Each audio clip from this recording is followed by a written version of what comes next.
ሰላም እንዴት ናችሁልኝ? ዛሬ ደግሞ ቀላል የሚጣፍጥ ዶናት አሰራር ይዤላችሁ መጥቻለሁ። በመጀመሪያ አንድ የውሃ ብርጭቆ ሞቅ ያለ ወተት እናደርጋለን። በመቀጠል አንድ የሾርባ ማንኪያ እርሾ፣ 3 የሾርባ ማንኪያ ስኳር አድርገን አንድ ላይ እናዋህደዋለን። ከዛ ከድነን ለ10 ደቂቃ እናስቀምጠዋለን።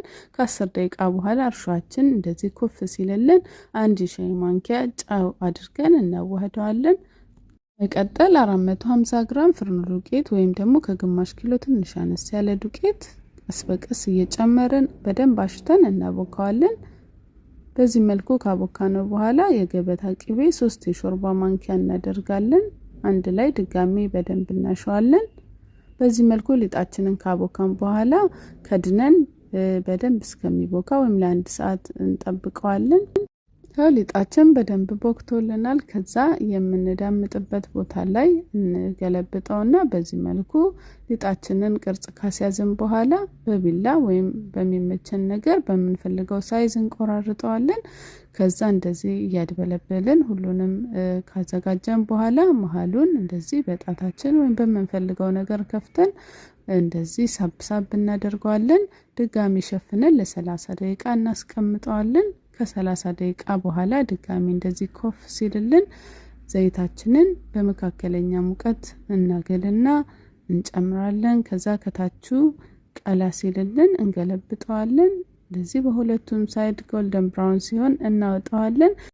በጣም ቀላል የሆነ ዶናት አሰራር ነው። እናንተም ቤታችሁ ሰርታችሁ ሞክሩት። ሌላ የምሰራቸው ቪዲዮዎች እንዲደርሳችሁ ዳይስ ኪችንን ፎሎ ማድረጋችሁን እንዳትረሱ። ስለተከታተላችሁኝ አመሰግናለሁ። በሌላ ስራ ቪዲዮ እስከምንገናኝ ቻው።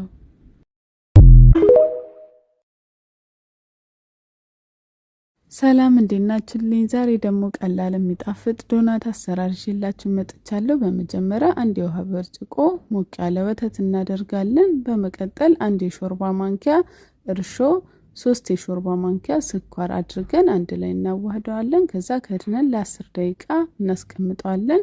ከ10 ደቂቃ በኋላ እርሾአችን እንደዚህ ኩፍ ሲልልን አንድ የሻይ ማንኪያ ጨው አድርገን እናዋህደዋለን። በመቀጠል 450 ግራም ፍርኖ ዱቄት ወይም ደግሞ ከግማሽ ኪሎ ትንሽ አነስ ያለ ዱቄት ቀስ በቀስ እየጨመርን በደንብ አሽተን እናቦካዋለን። በዚህ መልኩ ካቦካነው በኋላ የገበታ ቅቤ 3 የሾርባ ማንኪያ እናደርጋለን። አንድ ላይ ድጋሚ በደንብ እናሸዋለን። በዚህ መልኩ ሊጣችንን ካቦካን በኋላ ከድነን በደንብ እስከሚቦካ ወይም ለ1 ሰዓት እንጠብቀዋለን። ሊጣችን በደንብ ቦክቶልናል። ከዛ የምንዳምጥበት ቦታ ላይ እንገለብጠውና በዚህ መልኩ ሊጣችንን ቅርጽ ካስያዝን በኋላ በቢላ ወይም በሚመቸን ነገር በምንፈልገው ሳይዝ እንቆራርጠዋለን። ከዛ እንደዚህ እያድበለበልን ሁሉንም ካዘጋጀን በኋላ መሃሉን እንደዚህ በጣታችን ወይም በምንፈልገው ነገር ከፍተን እንደዚህ ሳብሳብ እናደርገዋለን።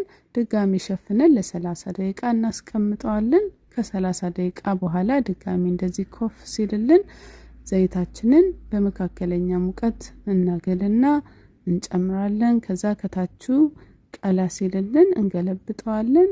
እንደዚህ በሁለቱም ሳይድ ጎልደን ብራውን ሲሆን እናወጣዋለን። በጣም ቀላል የሆነ ዶናት አሰራር ነው። እናንተም ቤታችሁ ሰርታችሁ